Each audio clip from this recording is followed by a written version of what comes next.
Good morning students, lecture number 97 plant growth and development हम discuss कर रहे हैं। और देखिए ग्रोथ का पोर्शन हमने कंप्लीट कर लिया है। आज हम यहां बात करेंगे डेवलपमेंट, परिवर्धन। डेवलपमेंट, परिवर्धन। स्टूडेंट्स, परिवर्धन किसे कहा जाता है, इसको आपको डिस्कस करना है। तो देखिए जो डेवलपमेंटल प्रोसेस है, परिवर्धन की जो प्रक्रिया है, ये परिवर्धन प्रक्रिया क्या है? आप कहेंगे प्लांट्स में ग्रोथ होती है, वृद्धि होती है। और ग्रोथ जो है वो एग्जैक्टली स्टूडेंट्स कहा जाता है इंक्रीज, बढ़ोतरी। ये जो इंक्रीज है ये मास में होगा। इसके साथ साथ आप कह रहे हैं ये जो इंक्रीज है वो नंबर ऑफ सेल्स में होगा, ये हम पहले क्लियर कर चुके हैं। और इस ग्रोथ के साथ साथ एक और स्पेसिफिक या विशिष्ट प्रक्रिया होती है जिसको हम कह सकते हैं डिफरेंशिएशन। ठीक है, तो ये डिफरेंशिएशन है, विभेदन है।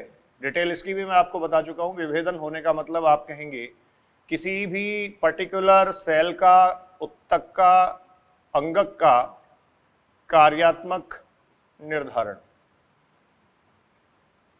उसका जो फंक्शनल डिटर्मिनेशन है, कार्यात्मक निर्धारण बन गया है।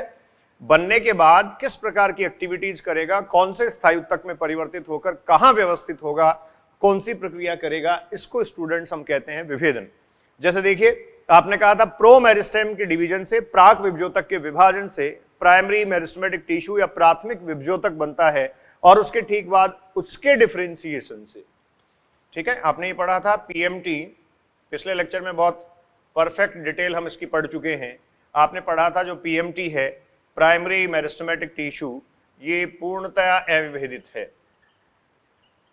पूर्णतया अविभेदित है। और हमने ये भी क्लियर किया था कि इसकी कोशिकाओं में वैक्यूल या रिक्तिका का अभाव है, अतः ये किसी प्रकार का फंक्शन या संग्रहण जैसा कार्य ये नहीं कर सकता। और इसके डिफरेंशिएशन से या इसकी विभेदन प्रक्रिया से बच्चों यहां आपके पास बन जाएगा पीपीटी। ये पीपीटी है primary permanent tissue, primary permanent tissue, और ये है पूर्णतया विभेदित।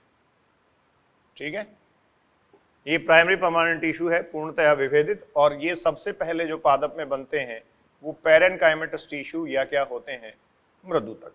क्लियर? तो देखो एक डेवलपमेंटल प्रोसेस आपको जो दे रखी है, उस डेवलपमेंटल प्रोसेस को यहां मैं ड्रॉ कर रहा हूं। एनसीईआरटी लिख रही है मेरिस्टेम्स, विभजोतक। ठीक है, अब ये जो विभजोतक है, देखिए डिवीजन और डिफरेंशिएशन की प्रोसेस या प्रक्रिया यहां से कंटिन्यू होगी।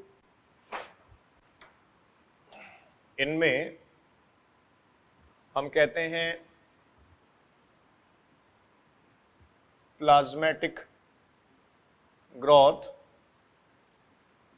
प्लाज्मेटिक ग्रोथ जो है वो विभेदन के दौरान ही होती है। प्लाज्मेटिक ग्रोथ का मतलब आप ये कह सकते हैं सेल का जो प्रोटोप्लाज्मिक कंटेंट है उसमें वृद्धि, क्योंकि यहाँ क्या हो रहा है, डिवीजन। ये डिवीजन और डिफरेंशिएशन शो करते हैं।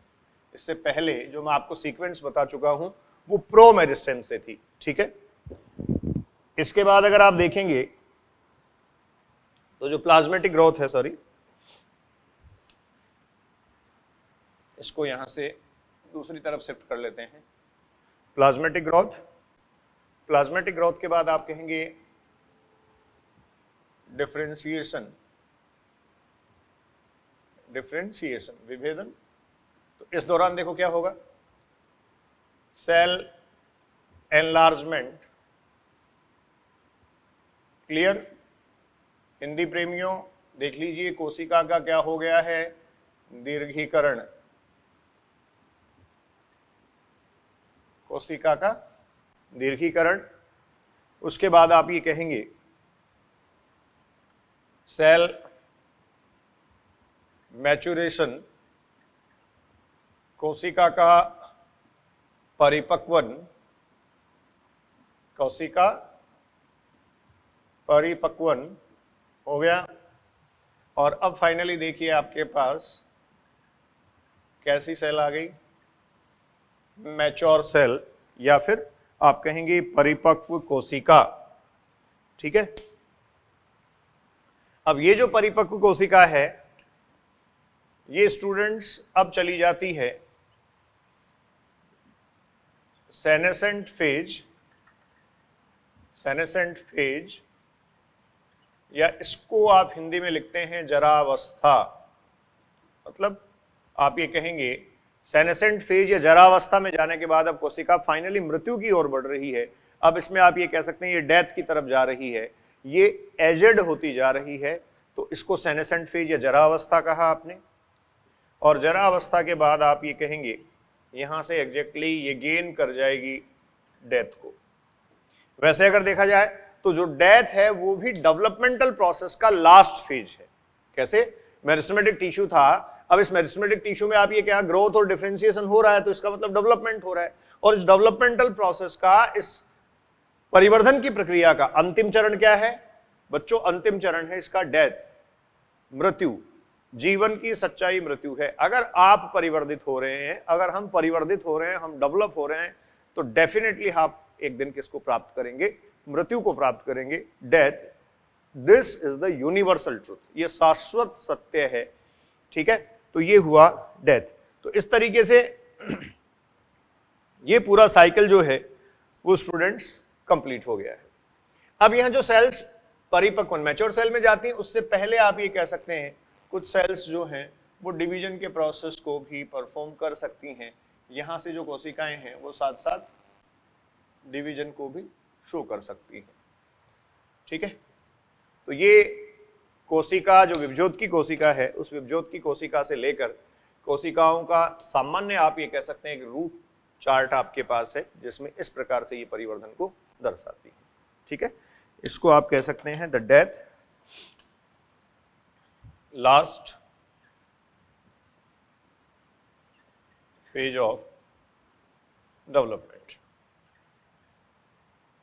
जैसे जो डेड सेल्स होती हैं ना वो हाईली डिफरेंशिएटेड होती हैं स्टूडेंट्स, अधिकतम या उच्चतम विभेदित होती हैं। एग्जाम्पल मैं लिख रहा हूं, देखो एग्जाम्पल लिखो, जैसे आप ट्रेकियरी एलिमेंट्स, जो ट्रेकियरी एलिमेंट्स हैं क्या हैं? ट्रेकियरी एलिमेंट्स का मतलब आप ये कहेंगे ये संवहन तत्व हैं जाइलम के, तो वाहिकीय तत्व, वाहिकीय और वाहिनीकीय तत्व जो हैं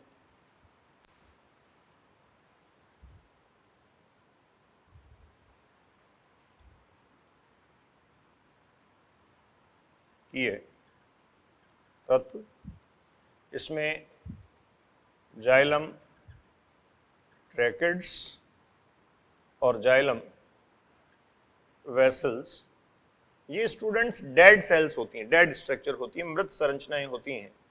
तो ये डेड स्ट्रक्चर या मृत संरचनाएं होने का मतलब हाईली डिफरेंशिएटेड हैं, उच्चतम विभेदित हैं। अब इससे ज्यादा विभेदन नहीं हो सकता, अर्थात विभेदन की प्रक्रिया को पार करते करते ही ये किस में आ गई हैं? ये आप कहेंगे इस स्टेज पे आ गई हैं। तो इनके लिए मैं एक वर्ड लिख सकता हूं, इंग्लिश में मैं लिख रहा हूं हाईली डिफरेंशिएटेड, हाईली डिफरेंशिएटेड, और इसको आप कहेंगे उच्चतम विभेदित, सबसे ज्यादा विभेदित, सर्वाधिक विभेदित। ये हैं उच्चतम विभेदित। ठीक है, ये कंडीशन क्लियर हुआ? तो देखो ये डेवलपमेंटल प्रोसेस जो है उसकी डिटेल है। अब इसके साथ साथ ही एक कंडीशंस फॉर ग्रोथ आपको स्टूडेंट्स दे रखा है।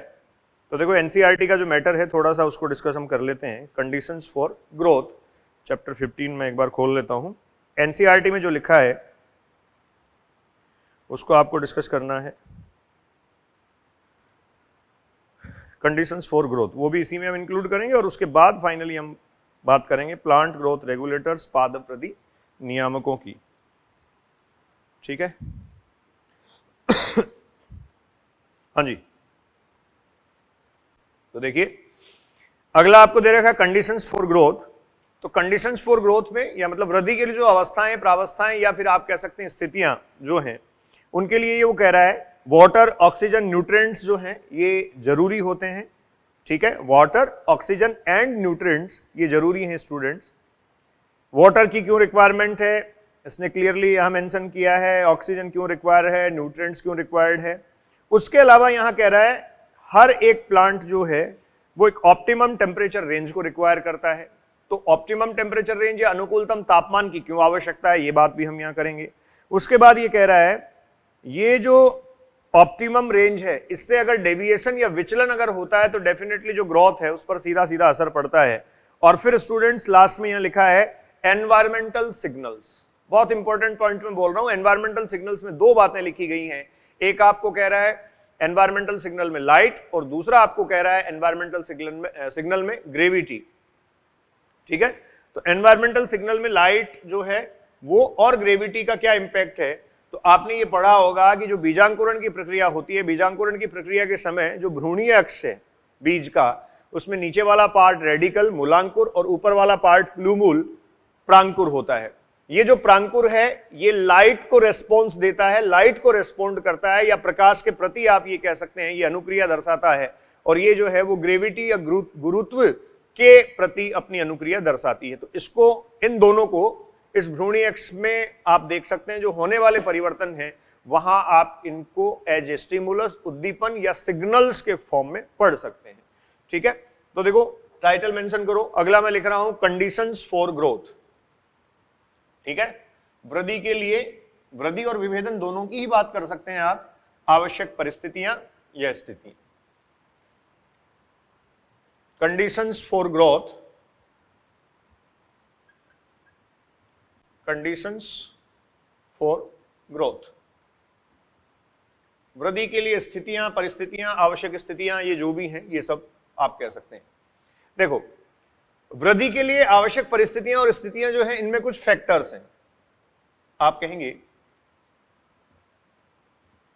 आवश्यक कारक हैं, और ये जो आवश्यक कारक हैं, फैक्टर्स हैं, इनको यहां कहा गया है। जैसे सबसे पहले मैं लिख सकता हूं वाटर। अब स्टूडेंट्स हमें यह क्लियर होना चाहिए कि जल की आवश्यकता क्यों है। तो देखो, अगर कोशिकीय स्तर पे भी वृद्धि की हम बात करें तो आप ये जानते हैं कोशिकीय स्तर पर वृद्धि क्या है, कोशिका के प्रोटोप्लाज्म में एक्सपेंशन आना, एनलार्जमेंट आना। ठीक है, तो आप ये कहेंगे जो वाटर है मुख्य प्रोटोप्लाज्मिक घटक है, मुख्य जीव द्रव्य घटक स्टूडेंट्स ये है। क्लियर, मुख्य जीवद्रव्य घटक ये है, और इस मुख्य जीवद्रव्य घटक की उपस्थिति होने के कारण आप कहेंगे पादप अंगकों में टर्जिडिटी आती है, स्फीतता आती है। तो इसके कारण पादप अंगकों में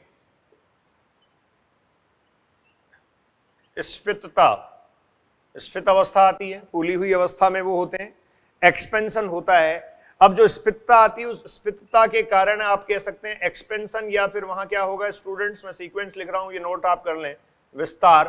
और ये विस्तार जो है वो एग्जैक्टली किसको लीड करवा देगा, वृद्धि को। इसके अलावा वाटर का एक और इंपॉर्टेंट रोल है, आप ये कह सकते हैं एंजाइमेटिक एक्टिविटीज के लिए, एंजाइमी क्रियाओं के लिए,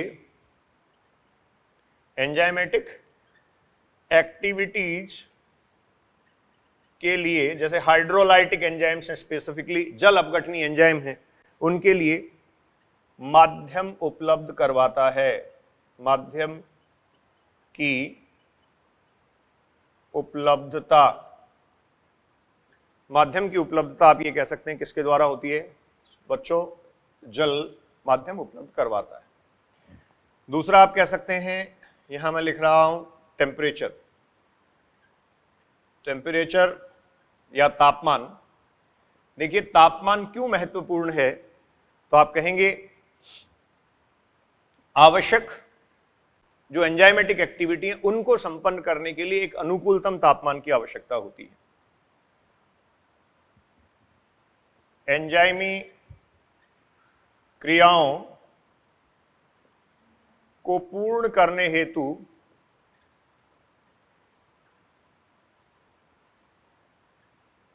अनुकूलतम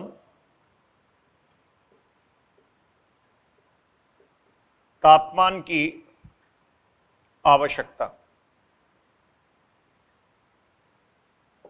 अनुकूलतम तापमान की आवश्यकता होती है, इसको आप बोलते हैं optimum temperature range. Optimum temperature, जैसे मान लो फोटोसिंथेटिक एक्टिविटी में, प्रकाश संश्लेषी गतिविधि में आप पढ़ के आए कि C3 प्लांट्स के लिए 20 से 25 डिग्री सेंटीग्रेड जो तापमान है वो अनुकूलतम होता है।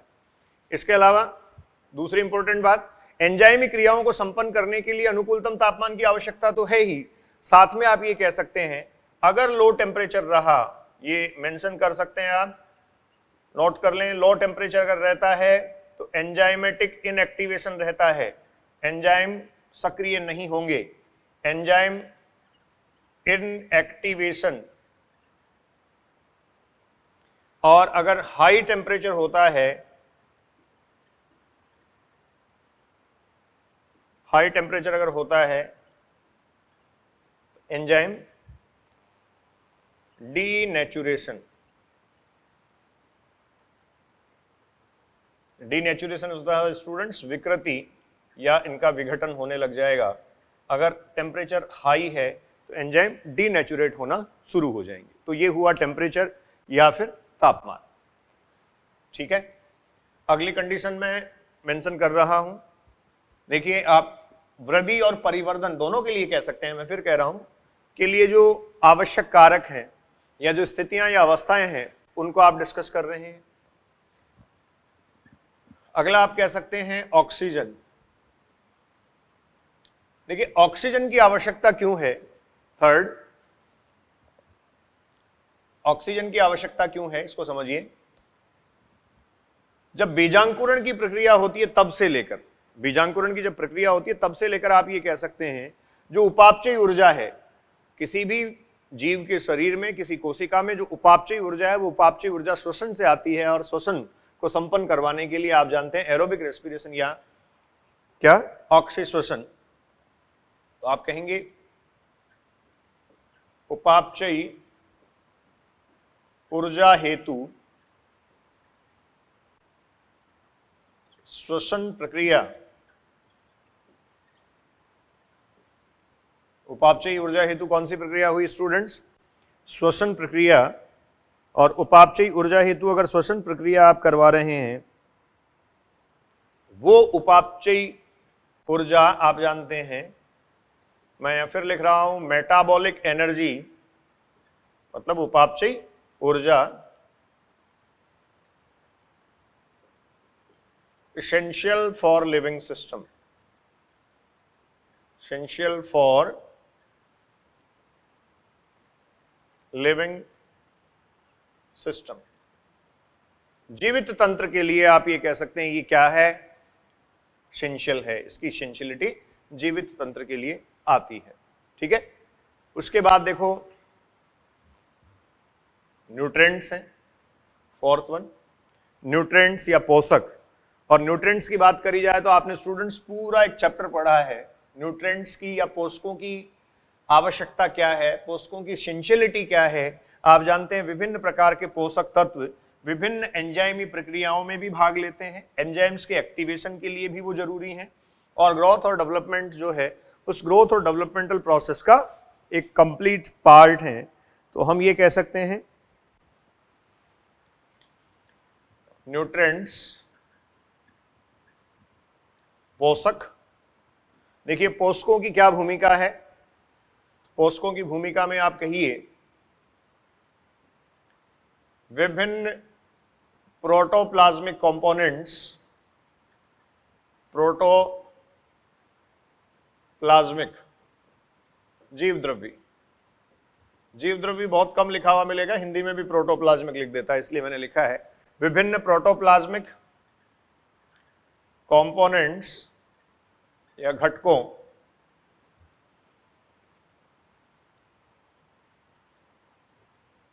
के संश्लेषण हेतु, विभिन्न प्रोटोप्लाज्मिक कंपोनेंट्स के संश्लेषण हेतु आवश्यक। ठीक है। संश्लेषण के लिए आप कह सकते हैं क्या है, आवश्यक है। विभिन्न प्रोटोप्लाज्मिक जो कंपोनेंट्स हैं उन कंपोनेंट्स के संश्लेषण हेतु क्या है स्टूडेंट्स, ये आवश्यक है। तो आप इसलिए भी कह सकते हैं क्यों आवश्यक है, क्योंकि जो एंजाइम्स हैं, एंजाइम्स जो हैं, इन एंजाइम्स के संगठक व सक्रियक, आप जानते हैं संगठक और सक्रियक क्या होते हैं, एंजाइम्स के सक्रियक और संगठक होते हैं न्यूट्रिएंट्स या फिर पोषक तत्व। तो ये तो देखिए फैक्टर्स हैं। ये कंडीशंस फॉर ग्रोथ में मैंने 4 फैक्टर लिखे, चारों अलग अलग रीजन आपको बता दिए। वाटर की एसेंशियलिटी क्यों है, जल क्यों आवश्यक है, तापमान जो है वो ऑप्टिमम या अनुकूलतम क्यों होना चाहिए, ऑक्सीजन की उपलब्धता या ऑक्सीजन की आवश्यकता क्या है, और उसके बाद आपने लिखा न्यूट्रिएंट्स या पोषक तत्व। लेकिन अब इनके अलावा देखिए 2 स्पेसिफिक आपको दे रखे हैं environmental signals. Environmental signals, environmental signals. और ये जो स्टूडेंट्स एनवायरमेंटल सिग्नल्स हैं, इन एनवायरमेंटल सिग्नल्स में पढ़िए आप, ये एक तरीके से उद्दीपक के रूप में कार्य करते हैं। उद्दीपक के रूप में पादप क्रियाओं को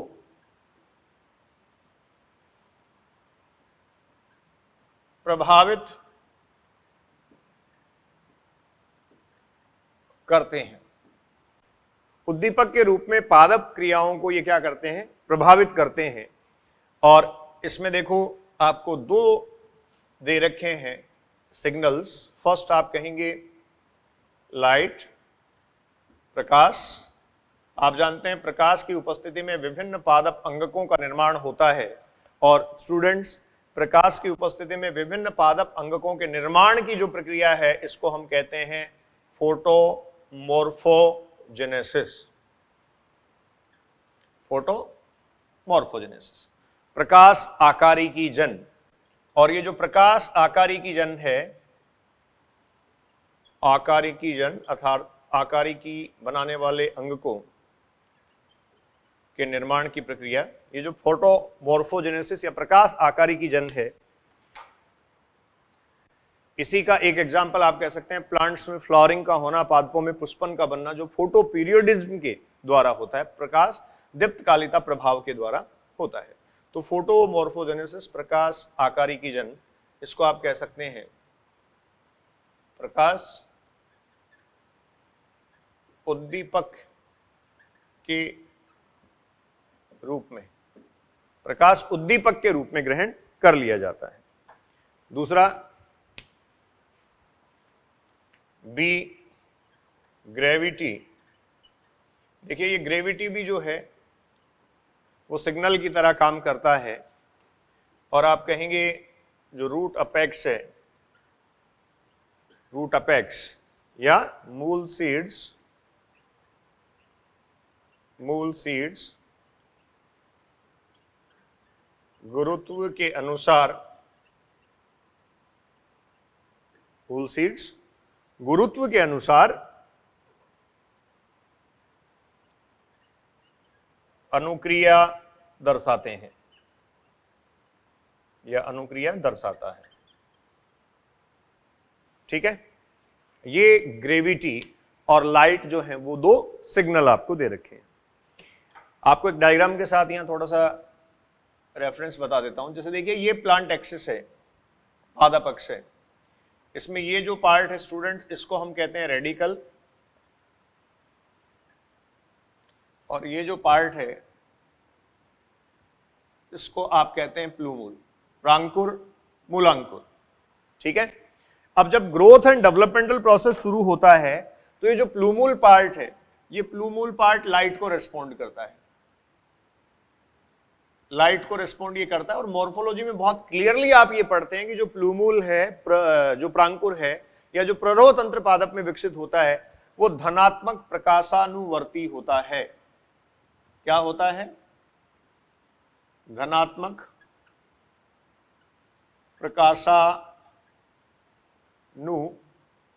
वर्ती या कर्सी आप कह सकते हैं, अर्थात प्रकाश की तरफ जो है वो ये डेवलप होता है।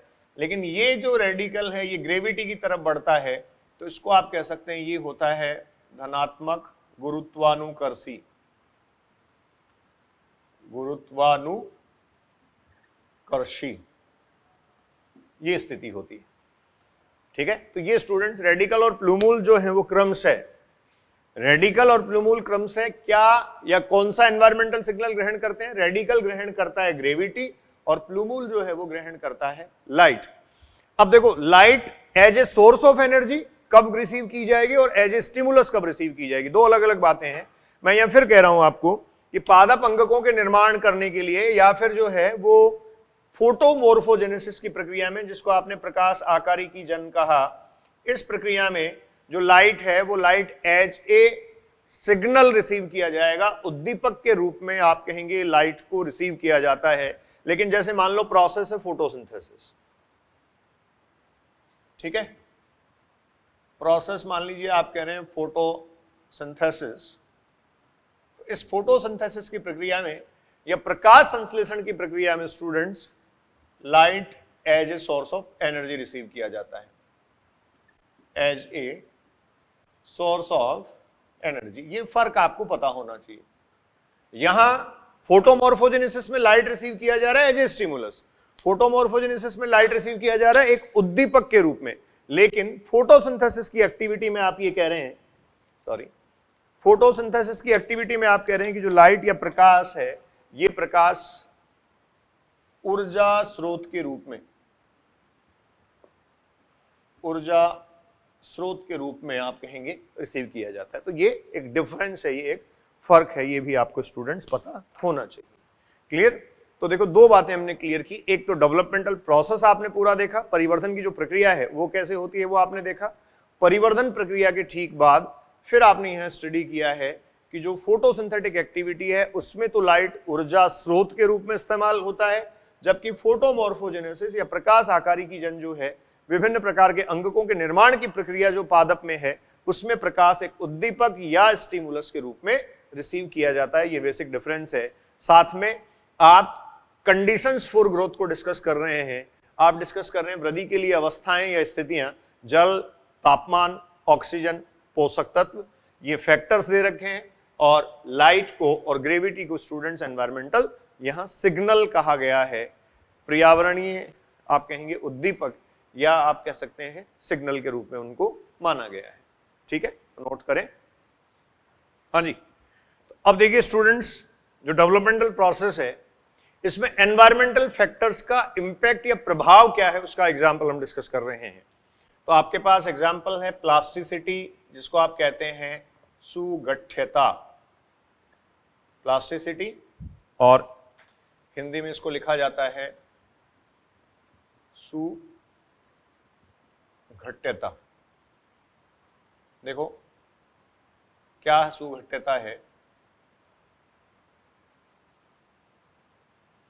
ये देखिए सुघट्यता। स्टूडेंट्स, जो प्लांट्स हैं वो एनवायरमेंटल फैक्टर्स को रेस्पॉन्ड करते हैं। एक स्टेटमेंट में लिख रहा हूं, पादप पर्यावरणीय कारकों के प्रति अनुक्रिया दर्शाते हुए, के प्रति अनुक्रिया दर्शाते हुए, पादप पर्यावरणीय कारकों के प्रति अनुक्रिया दर्शाते हुए भिन्न भिन्न संरचनाएं निर्मित करते हैं, भिन्न भिन्न संरचनाएं निर्मित करते हैं। ठीक है, अब ये देखिए विभिन्न प्रकार की जो संरचनाएं पादप में निर्मित होती हैं।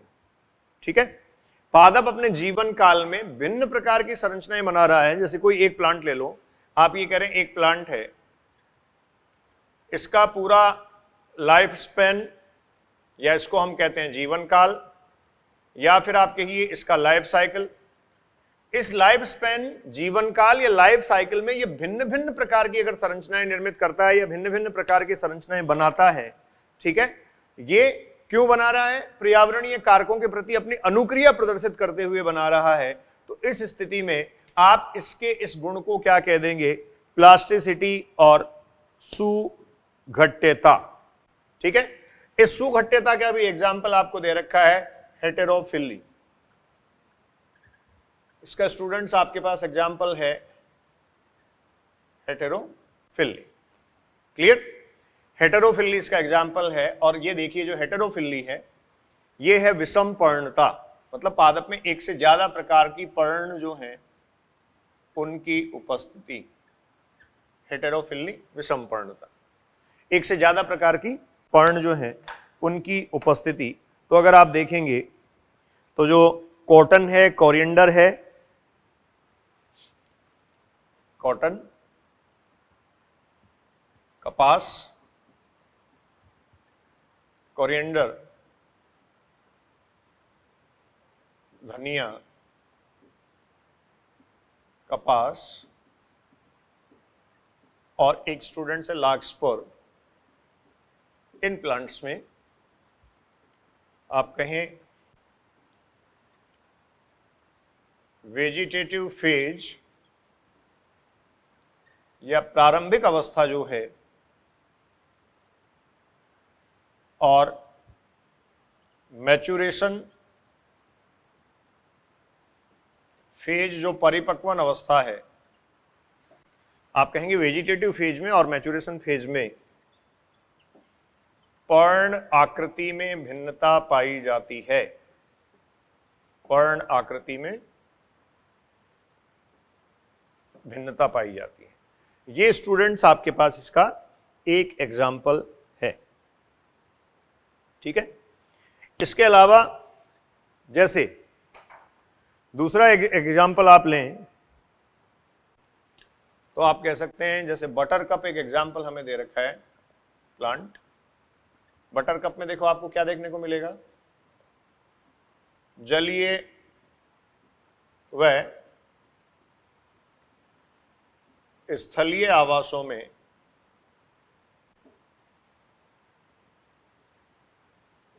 पर्ण संरचना जो है में क्या मिलेगी आपको? भिन्नता।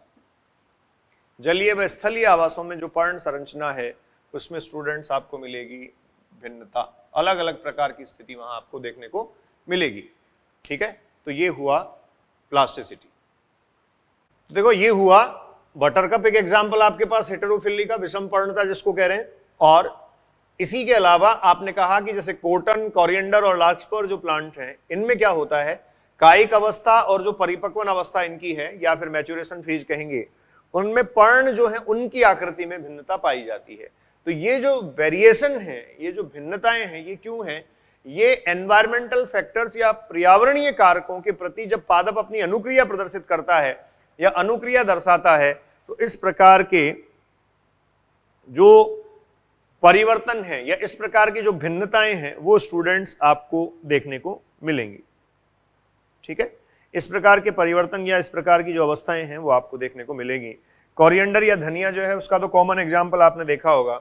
अगर आप इसका जुवेनाइल फेज देखते हैं तो जुवेनाइल फेज में इस तरीके की लीफ उसकी एक बनती है, और अगर आप उसका मैच्यूरेशन फेज देखेंगे तो मैच्यूरेशन फेज में इस प्रकार से उसकी जो लीव्स हैं वो बनती चली जाती हैं। तो ये डिफरेंस है।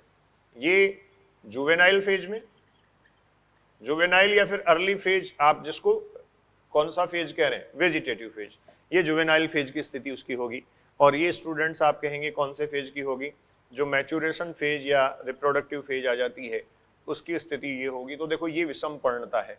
ये जो पत्तियां हैं इन पत्तियों में जो स्थिति है वो अलग अलग दिखाई दे रही है, इसको विषम पर्णता हम स्टूडेंट्स कह देते हैं। ठीक है, क्लियर है? इसके अलावा जो बटर कप आपको दे रखा है उस बटर कप में भी कंडीशन क्या है? उसमें टेरेस्ट्रियल हैबिटेट में, स्थलीय आवासों में, जलीय और स्थलीय आवासों में, एक्वेटिक हैबिटेट में कुछ अलग है। एक्वेटिक हैबिटेट और जो स्थलीय आवास है टेरेस्ट्रियल हैबिटेट, इनमें स्टूडेंट्स अलग अलग स्थितियां या अलग अलग कंडीशंस आपको देखने को मिलेंगी। ठीक है, तो ये हुआ प्लास्टिसिटी या सुगठ्यता। अब जब लीफ की बात कर रहे हैं तो लीफ में एक जो ग्रोथ और बची है आपकी इस पोर्शन में, उसको भी डिस्कस कर लेते हैं। वो आपको दे रखी है relative growth and absolute growth, निरपेक्ष एंड सापेक्ष ग्रोथ, सापेक्ष वृद्धि। ठीक है, इसको हटा देता हूं।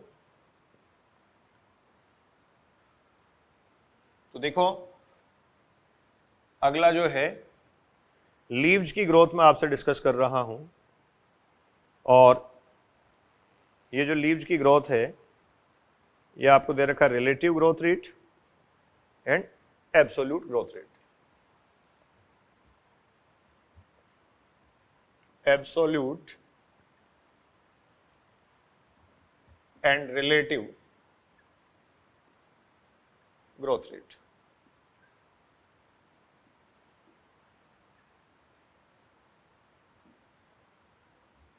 Absolute and relative growth rate. ठीक है, तो देखो एब्सोल्यूट और रिलेटिव ग्रोथ रेट में क्या फर्क है, इसको आप समझिए। एब्सोल्यूट ग्रोथ एग्जैक्टली जितना वृद्धि हुई है, निरपेक्ष आप कह सकते हैं, एग्जैक्ट जितनी ग्रोथ आप देखते हैं, जितनी ग्रोथ हुई है उसको एब्सोल्यूट ग्रोथ के फॉर्म में रखा जाता है। और जो दूसरी कंडीशन आपके पास है वो है रिलेटिव ग्रोथ, सापेक्ष। ये स्टूडेंट्स सापेक्ष वृद्धि है, प्रारंभिक स्थिति की तुलना में कितना बढ़ा, और ये आप कह सकते हैं निरपेक्ष। देखो ये कोई लीफ ए है, ए मान लेते हैं हम, जो मानना चाहें आप मान सकते हैं, इस बात के लिए स्वतंत्र हैं आप।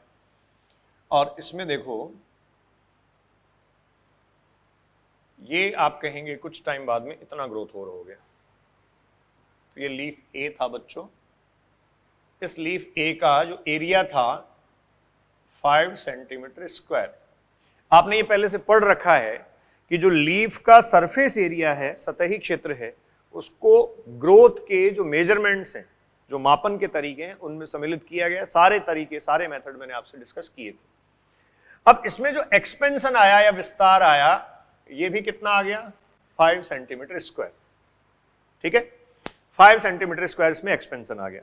दूसरी एक कंडीशन आपको दे रखी है जिसमें देखो लीफ को हम कह रहे हैं, ये लीफ है और ये लीफ बी है।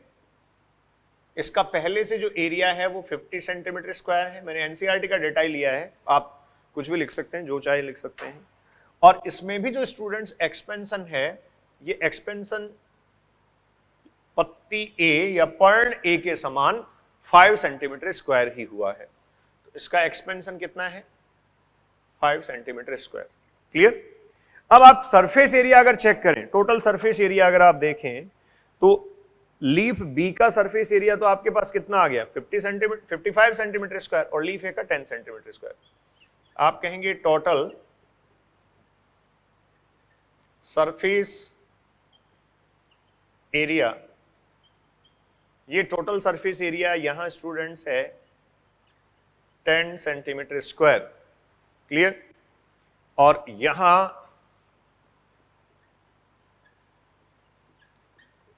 टोटल सरफेस एरिया है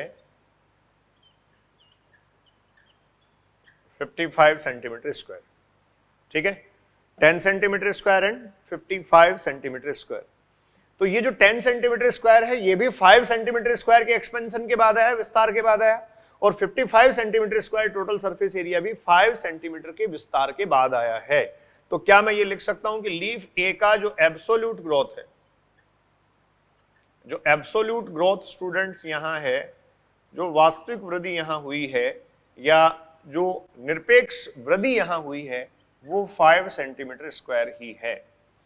और लीफ बी में अगर आप देखें तो इसमें भी आप कह सकते हैं जो एब्सोल्यूट ग्रोथ है, ये एब्सोल्यूट ग्रोथ कितनी हुई 5 सेंटीमीटर स्क्वायर। यहां भी students absolute growth 5 centimetre square ही हुई है। क्लियर है। लेकिन अब देखो पत्ती ए, पर्ण ए जितना पहले थी उतना ही और बढ़ गई है, तो इसका रिलेटिव ग्रोथ कितना हुआ। काम की बात यह है, इसका जो रिलेटिव ग्रोथ है,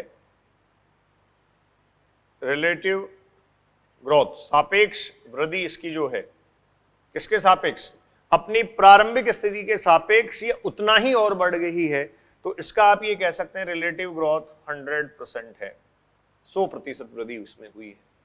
ठीक है, आप कहेंगे प्रारंभिक स्थिति की तुलना में या फिर प्रारंभिक स्थिति के सापेक्ष कितनी वृद्धि हुई यहां, 100%। आप कहेंगे 100% यहां जो है वो क्या हो गई है, ग्रोथ हो गई है, 100% ग्रोथ यहां देखने को मिली है। लेकिन अगर उधर आप देखें तो 5 सेंटीमीटर स्क्वायर बढ़ा, इसका मतलब आप ये कह सकते हैं ओनली 10% का इंक्रीज स्टूडेंट्स आया है। 10% अगर बढ़ा तो 5 सेंटीमीटर स्क्वायर की ग्रोथ हो गई। ठीक है, इसी तरीके से अगर ये 10 सेंटीमीटर स्क्वायर का इंक्रीज शो करता है, 10 सेंटीमीटर स्क्वायर का इंक्रीज अगर शो करता है, तो ये एब्सोल्यूट ग्रोथ कितना शो करेगा, सॉरी एब्सोल्यूट ग्रोथ तो 10 सेंटीमीटर स्क्वायर हो गया, तो ये रिलेटिव ग्रोथ कितना करेगा, 20%। तो आप यहां आप लिखिए इसमें, इसका जो रिलेटिव ग्रोथ है प्रारंभिक स्थिति के सापेक्ष, आप कह सकते हैं स्टूडेंट्स सिर्फ 10% की वृद्धि इसमें हुई है। क्लियर है, प्रारंभिक स्थिति के सापेक्ष केवल 10% ये बढ़ा है, 10% ये बढ़ा है, क्योंकि प्रारंभिक स्थिति क्या थी, 50 सेंटीमीटर स्क्वायर का लीफ था और 50 सेंटीमीटर स्क्वायर से स्टूडेंट्स ये 10 सेंटीमीटर स्क्वायर बढ़ा। अब एनसीईआरटी में क्वेश्चन आपको दे रखा है, आपसे ये पूछा जाए कि इनमें से कौन सी लीफ में ग्रोथ ज्यादा हुई है। ठीक है, तो ऑब्वियस है एब्सोल्यूट ग्रोथ दोनों की समान है। आप कहेंगे निरपेक्ष वृद्धि दोनों पत्तियों की, दोनों पर्ण जो है उनकी समान है, लेकिन सापेक्ष वृद्धि जो है वो इसकी 100% है। तो आप कहेंगे तुलनात्मक रूप से पर्ण ए में अधिक विस्तार है। तुलनात्मक रूप से पर्ण ए में अधिक विस्तार हुआ है, अधिक विस्तार हुआ। तुलनात्मक रूप से पर्ण ए में अधिकतम विस्तार हुआ है या अधिक विस्तार हुआ है। ये स्टूडेंट्स आपके पास हो गया एक पैरामीटर जिसमें आप रिलेटिव ग्रोथ देख रहे हैं। ठीक है, रिलेटिव ग्रोथ ज्यादा किसकी हुई, ए की। प्रारंभिक स्थिति की तुलना में उतना ही और बढ़ गई, 100% ग्रोथ हुई, वहां 10% ग्रोथ हुई। क्लियर, तो ये ग्रोथ एंड डेवलपमेंट का पोर्शन कंप्लीट है। अब देखिए हम बात करेंगे प्लांट ग्रोथ रेगुलेटर्स और पीजीआर। तो देखिए अब आपके पास है प्लांट ग्रोथ रेगुलेटर्स और इनको आप कह रहे हैं पीजीआर, पादप वृद्धि नियामक, पादप वृद्धि नियामक। ठीक है, तो देखो स्टूडेंट्स पादप वृद्धि नियामक क्या होते हैं, आप ये कह सकते हैं ये केमिकल सब्सटेंसेज या रासायनिक पदार्थ हैं, केमिकल सब्सटेंसेज या क्या है, रासायनिक पदार्थ हैं। ये केमिकल सब्सटेंसेज या रासायनिक पदार्थ, केमिकल सब्सटेंसेज या रासायनिक पदार्थ जो पादपों के अलग अलग भागों में, भिन्न भिन्न भागों में सूक्ष्म मात्रा में या फिर आप कह सकते हैं लेस क्वांटिटी में, कम क्वांटिटी में, कम मात्रा में संश्लेषित होते हैं तथा ये संश्लेषित होने वाले स्थान से जहां एक्शन होता है वहां स्थानांतरित होते हैं। तो देखो प्लांट ग्रोथ रेगुलेटर्स क्या हैं, ये आप कह रहे हैं वृद्धि तथा विभेदन की प्रक्रिया को आप नोट करते जाएं, पादप वृद्धि तथा विभेदन की प्रक्रिया तथा विभेदन की प्रक्रिया, पादप वृद्धि तथा विभेदन की प्रक्रिया को नियंत्रित करने वाले, नियंत्रित करने वाले विशिष्ट रासायनिक पदार्थ, विशिष्ट रासायनिक पदार्थ जो बेसिकली ऑर्गेनिक कंपाउंड हैं, कार्बनिक यौगिक हैं, पादप वृद्धि नियामक हैं, पादप वृद्धि नियामक है। ठीक है, अगली बात स्टूडेंट्स, इनका इंपॉर्टेंट कैरेक्टर देखिए आप। जैसे ये प्लांट एक्सिस है और इस प्लांट एक्सिस में आप ये जानते होंगे साइटोकाइनिन जो है वो मूल शिखाग्र पर ज्यादा मात्रा में संश्लेषित होता है। ये आपके पास है मूल शिखाग्र जिसको हम कहते हैं रूट अपेक्स, और ये है प्ररोह सीड्स, सूट अपेक्स। तो यहां कंडीशन अब आपके पास क्या है, देखो इंडोल एसिटिक एसिड IAA, ये इंडोल एसिटिक एसिड और IAA एग्जैक्टली ऑक्सीन है, और CK जो मैंने लिखा है ये हैं साइटोकाइनिन्स, साइटोकाइनिन्स। ये दो प्रकार के मैंने यहां वृद्धि नियामक पदार्थ लिखे हैं। देखिए साइटोकाइनिन मूल शिखाग्र से प्ररोह सीड्स की ओर ट्रेवल करता है, इंडोल एसिटिक एसिड की तरफ मूव करता है, गमन करता है। ये इसका पोलर मूवमेंट या ध्रुवीय गमन भी है। चैप्टर फर्स्ट में ट्रांसपोर्ट इन प्लांट्स में आपने इसको पढ़ा होगा, पादपों में जो परिवहन है वहां ध्रुवीय गमन की बात की गई है। तो इंडोल एसिटिक एसिड, ऑक्सीन और साइटोकाइनिन, पादप में जब वृद्धि और विभेदन की प्रक्रिया हो रही है तो दोनों एक निश्चित अनुपात में एक्शन करते हैं, दोनों एक निश्चित अनुपात में एक्ट करते हैं। तो साइटोकाइनिन कहां से स्थानांतरित हुआ, मूल शिखाग्र से प्ररोह सीड्स की तरफ स्थानांतरित हुआ। तो स्टार लगा के लिखें, ये जो प्लांट ग्रोथ रेगुलेटर्स हैं ये स्टूडेंट्स हैं ट्रांसमिटेबल। ये हम कह रहे हैं क्या है, ट्रांसमिटेबल। ट्रांसमिटेबल होने का मतलब इनको आप कह सकते हैं ये संचरण योग्य हैं, ये ट्रांसमिटेबल हैं या फिर क्या है, ये संचरण योग्य हैं। अर्थात ट्रांसफर कहां से कहां होते हैं, site of formation to site of formation, जहां निर्माण होता है, और सिंथेसिस, जहां संश्लेषण होता है।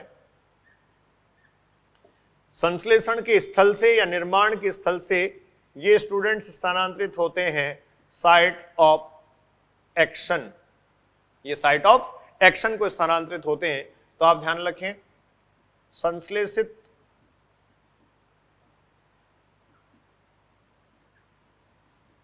होने वाले स्थानों से या भागों से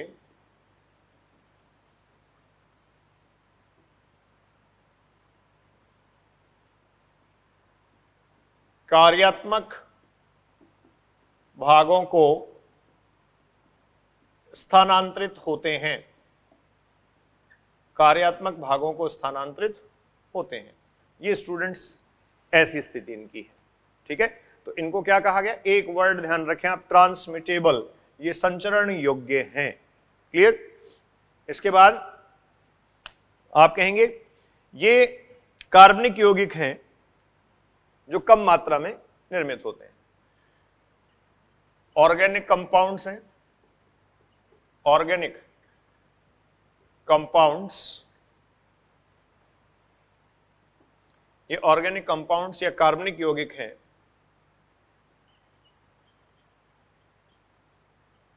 कार्बनिक यौगिक हैं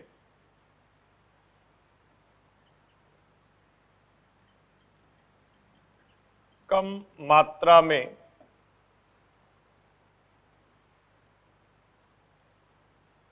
संश्लेषित या फिर निर्मित। ठीक है, ऑर्गेनिक कंपाउंड जो कम मात्रा में संश्लेषित होते हैं या फिर आप कह सकते हैं कम मात्रा में संश्लेषण और निर्माण इनका होता है। ठीक है, इसके अलावा ये आप कह सकते हैं अलग अलग मेथड्स के थ्रू आइसोलेट किए जा सकते हैं, विभिन्न विधियों द्वारा पृथक किए जा सकते हैं, विभिन्न विधियों द्वारा पृथक किए जा सकते हैं, विभिन्न विधियों से पृथक्करण इनका विभिन्न विधियों द्वारा स्टूडेंट्स क्या किया जा सकता है, आइसोलेशन, सेपरेशन या फिर पृथक्करण किया जा सकता है। ठीक है, सामान्यतः ये जो है सामान्यतया मूल, प्ररोह, सीड्स तथा आप कहेंगे पर्ण अंगकों में अधिक संश्लेषित होते हैं। मतलब जो ग्रोइंग पार्ट्स हैं, जो वृद्धिकारी भाग हैं, उनमें अधिक संश्लेषित होते हैं। तो ये भी एक पॉइंट आप कह सकते हैं। सामान्यतः मूल, प्ररोह, सीड्स तथा पादप का जो पर्ण है, लीफ है, उनमें ज्यादा मात्रा में ये संश्लेषित होते हैं, उनमें ज्यादा मात्रा में इनका संश्लेषण होता है, सिंथेसिस होता है। उसके बाद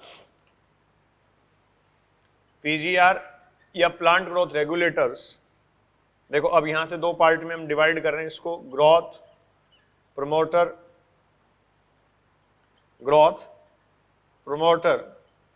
वृद्धि प्रेरक तथा ग्रोथ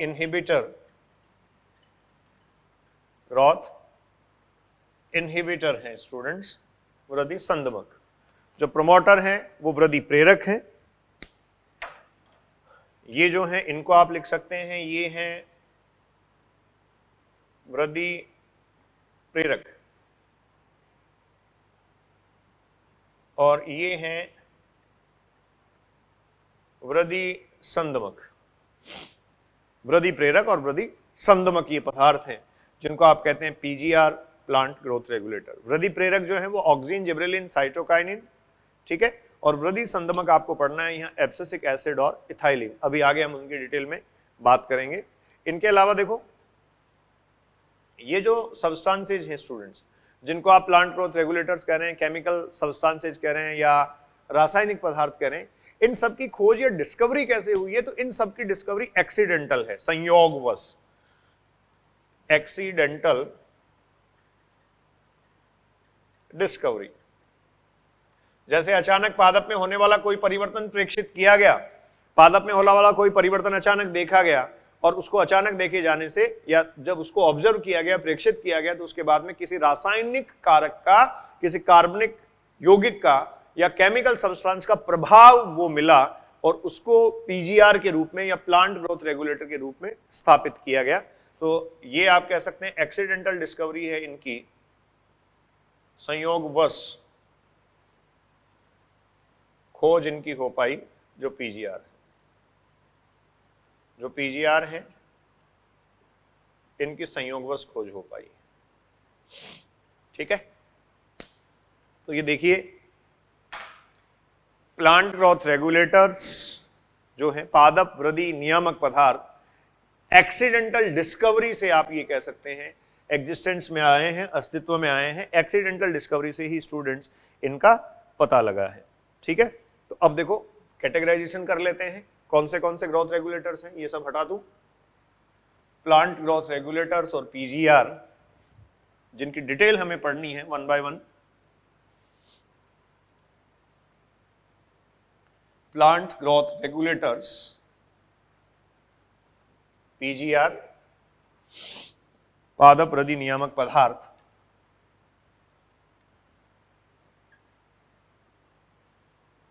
फर्स्ट देखिए, आपने कहा था ग्रोथ प्रमोटर, वृद्धि प्रेरक, और दूसरा आपने कहा ग्रोथ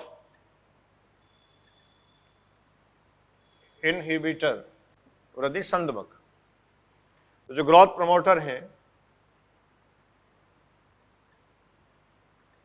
वृद्धि प्रेरक जो है, ये क्या है? Auxin, cytokinins, gibberellic acid,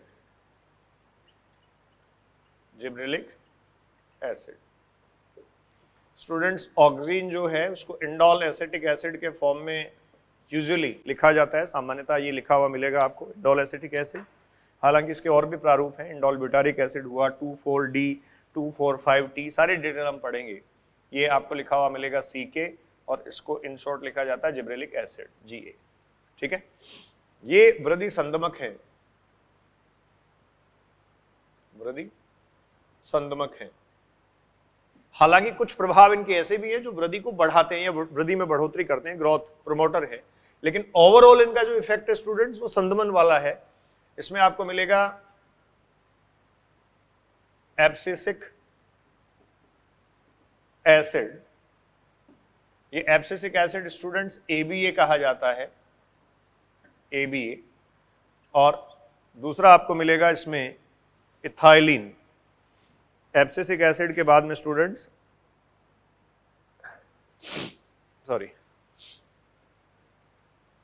ethylene,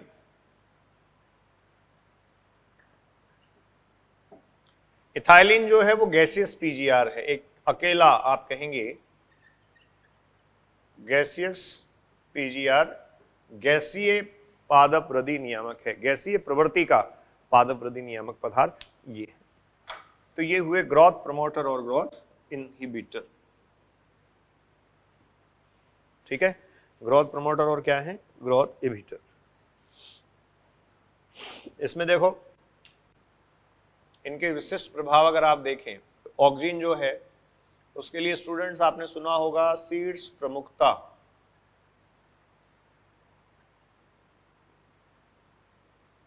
ये इसका महत्वपूर्ण प्रभाव है। सर्वाधिक मात्रा में पाया जाने वाला हार्मोन भी ये है।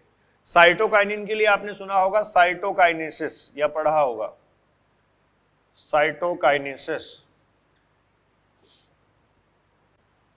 ठीक है, कोशिका द्रव्य विभाजन की जो प्रक्रिया है, मतलब कोशिका के विभाजन में एग्जैक्टली सबसे इंपॉर्टेंट जो रोल प्ले करता है वो साइटोकाइनिन से।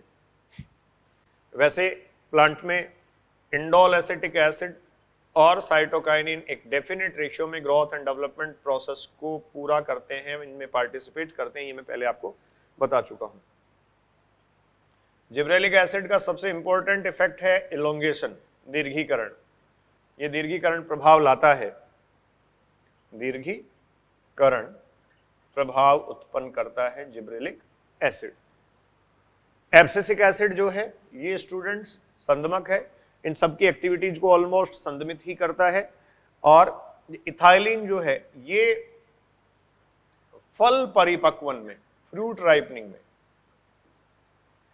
फल परिपक्वन की जो प्रक्रिया है, फ्रूट राइपनिंग की जो प्रोसेस है स्टूडेंट, उसमें इंपॉर्टेंट है।